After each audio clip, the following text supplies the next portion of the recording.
Bonjour, dans cette session, nous allons essayer de comprendre comment on peut outiller le manager pour qu'il fasse émerger l'intelligence collective. Alors, un exemple intéressant, c'est l'exemple de Wikipédia. Wikipédia créé en 2001. Wikipédia, grâce à la technologie et aux différents types de contributeurs, a permis de créer ex nihilo une encyclopédie qui a surpassé toutes les encyclopédies papier qui existaient. Revenons maintenant à l'échelle de l'entreprise. Comment peut-on, dans une entreprise, mettre en place un mode opératoire pour créer de l'intelligence collective? Il y a différentes étapes, on aimerait les ramener à 5 étapes.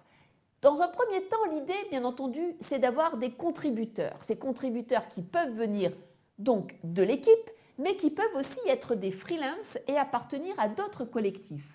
L'important dans les contributeurs, c'est qu'ils aient la confiance de donner leurs idées.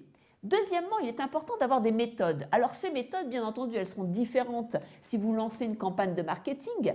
Si vous lancez au contraire une technologie de rupture et vous faites de l'innovation, ça sera des méthodes et des outils différents. Mais en tout cas, ces outils qui nous viennent des méthodes agiles, du design thinking, de la créativité et de toutes les méthodes, bien sûr, que nous avons pu évoquer dans les précédentes sessions, sont à choisir en fonction de l'usage.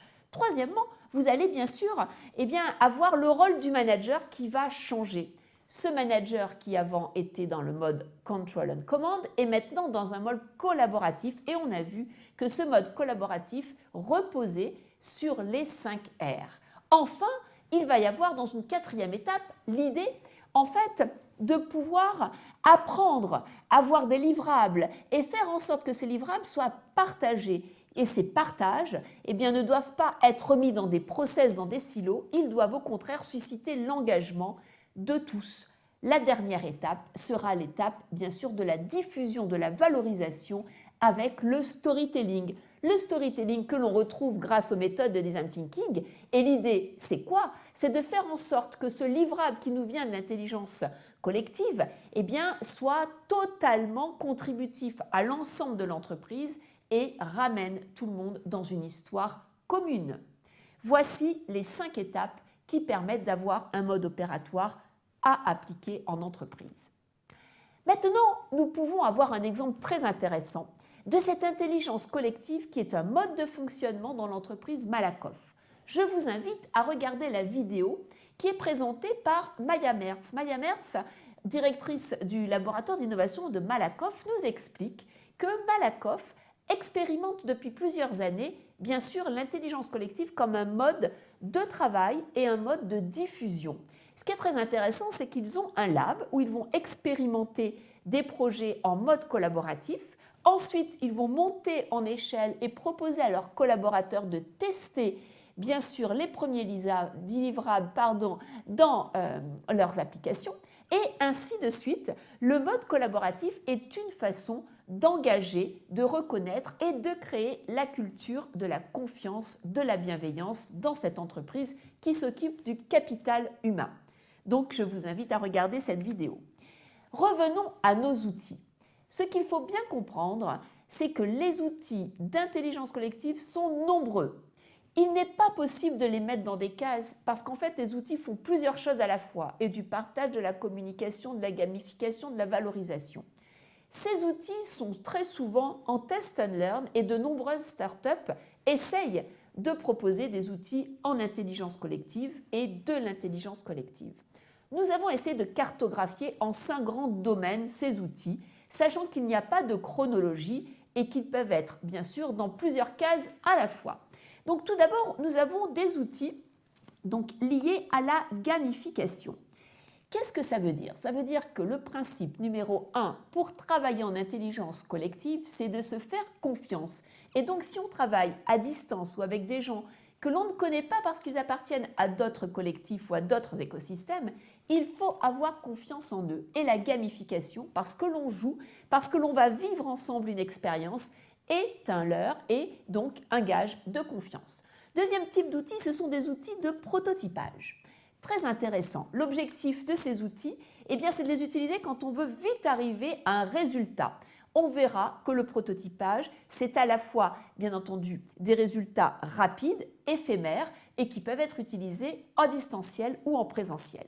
Troisième catégorie, c'est la communication. Alors souvent, la communication est très difficile quand on est en mode collaboratif parce qu'il y a beaucoup de documents à partager, de nombreuses personnes, et savoir s'organiser en termes de communication, c'est un point de réussite. Quatrième type d'outil, alors là on est sur le partage. Alors partage, communication, très souvent ce sont des outils qui sont dans les deux catégories. Mais le partage, c'est aussi un endroit où on doit prendre en compte des risques comme les risques liés à la propriété intellectuelle, à la sécurité et des risques liés bien sûr aux documents qui ne doivent pas sortir de certains écosystèmes ou de certaines sphères. Partager, c'est co-construire avec des règles. Enfin, on terminera sur les outils de veille. La veille, c'est avoir la bonne information en bonne quantité et là, c'est très important que le manager puisse avoir une stratégie et une compétence de veille. C'est très très important. Une fois qu'on a parlé de ces catégories, allons un peu plus dans le détail. Dans les outils de gamification, ils vont permettre de faire en sorte que tout le monde puisse parler et que l'on puisse tester et le questionnement et l'esprit critique et bien sûr donc la sérendipité, c'est-à-dire faire place au hasard pour avoir les bonnes idées. Ces outils de gamification, ils peuvent être physiques, ça peut être des jeux comme bien sûr Caperly et Noda qui nous donnent des interviews, ou ça peut être aussi du virtuel comme Uptail qui propose des casques pour jouer ensemble. Ces outils de gamification peuvent être complétés par des outils de prototypage. Le prototypage, c'est faire vite pour être concret.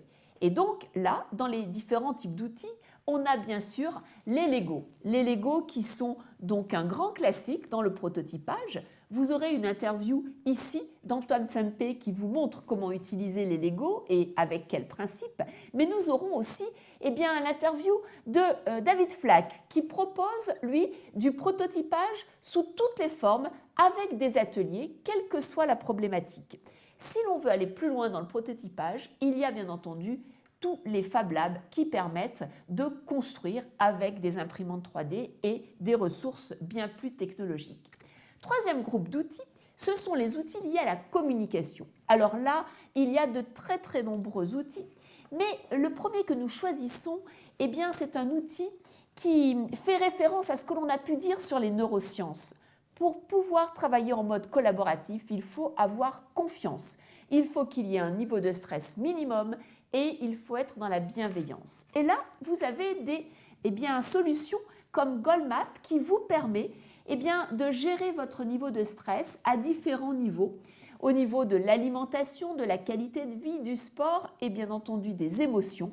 Et donc, il nous a semblé important d'avoir cette interview parce que ici, Arthur Catani nous donne l'intérêt d'utiliser sa solution. Dans les outils de communication, on a vu également qu'il était intéressant d'avoir de la magie, d'avoir de l'influence et d'avoir du pétillement. Et nous avons choisi donc une start-up qui s'appelle SparkUp et qui propose des outils totalement différents de ses concurrents puisque ce sont deux magiciens qui les ont co-créés. Ensuite, bien sûr, les classiques. Nous parlons de Klaxoon qui aujourd'hui est intégré à la suite Microsoft et qui pense le premier niveau de communication collective qui est la réunion différemment, avec du sondage, avec des nuages, avec des questionnements. Nous avons également des solutions qui permettent de regrouper tous les outils du collaboratif en un seul endroit. C'est la solution proposée par SharePlace, qui est donc un agrégateur d'outils. Et enfin, bien entendu, il ne faut pas oublier que plus on est collaboratif, plus il est important donc de communiquer en visuel. Et là, les techniques intéressantes sont bien sûr des techniques de sketchnoting, c'est-à-dire proposer des dessins qui racontent des histoires donc en synchrone ou asynchrone, ou alors surtout de la vidéo qui montre le visuel dans une forme différente. Et Pitchy est une start-up intéressante sur de nouvelles modalités en vidéo. Ces outils de communication sont très souvent mêlés avec des outils de partage. Alors nous avons les basiques, les suites qui peuvent être les suites liées à Google, à Microsoft, à Facebook, des outils que vous connaissez certainement comme Trello ou Slack, Trello qui nous permet d'avoir de l'organisation sous la forme de Kanban de qualité totale et Slack qui nous permet d'éviter les mails et de travailler en tribu avec un sujet comme objet. Ensuite, nous avons bien entendu des plateformes qui viennent remplacer les réseaux sociaux collaboratifs tels que Synapse-Core et qui permettent de régler des problèmes de façon collective. Nous avons ensuite, bien sûr, des outils intéressants tels que des forums interactifs, des outils d'animation et de collaboration. La dernière catégorie présentée est la catégorie de l'engagement avec des solutions comme Enshift et Ubicast qui permettent donc d'avoir des outils qui répondent individuellement aux préoccupations de chaque collaborateur dans un collectif. Voilà, on pourrait continuer sur les outils donc de partage et de communication, mais nous avons plutôt décidé de pointer le plus important à notre avis, qui sont les outils de veille. Qu'est-ce que ça veut dire? La veille, c'est avoir la bonne information en temps réel, en flux direct, avec une tactique de recherche par mots-clés, et surtout l'information en bonne quantité pour pouvoir lutter contre l'infobésité. Aussi, je vous invite fortement à écouter la très intéressante interview de Madame Adeline Isaac, qui est spécialiste de veille, professeur Hucknam, et qui nous explique comment la veille est l'ancienne discipline, bien sûr, des bibliothécaires, et qu'aujourd'hui, avec les outils du numérique, elle permet à chacun de visualiser, trianguler, stocker, partager et converser grâce à des outils très accessibles. Voilà pour les outils. Nous terminerons cette séquence pour vous rappeler que pour collaborer, on l'a vu, il fallait un environnement de confiance, mais il faut surtout pouvoir exprimer des émotions. Et rien de tel que des lieux positifs pour pouvoir favoriser le collaboratif. Alors, avec Emmanuel Léon, professeur à l'ESCP Europe, nous parlerons de ces nouveaux lieux tels que les flex office et les lieux collaboratifs, même s'ils ont parfois des risques tels que le désengagement ou la déconcentration. Aujourd'hui, de nombreuses entreprises ont décidé de les adopter parce qu'ils permettent au contraire de collaborer dans des salles de créativité par exemple et parce qu'ils permettent de rationaliser aussi les coûts d'utilisation. Mais la nouvelle approche des lieux est certainement celle de Querc, que vous avez pu découvrir dans le teaser, qui a pour ambition de rendre le lieu émotionnel, beau et convivial afin de susciter l'intelligence collective. En effet, l'intelligence collective a besoin d'un cadre de confiance, de lieux positifs et surtout, comme nous le dira Maureen de Randstad, de méthode et d'écoute et d'empathie. Voilà pour cette session. On espère vous avoir donné des pistes. Maintenant, c'est à vous d'aller plus loin, de tester ces outils et surtout de n'en utiliser que quelques-uns, mais de bien les maîtriser.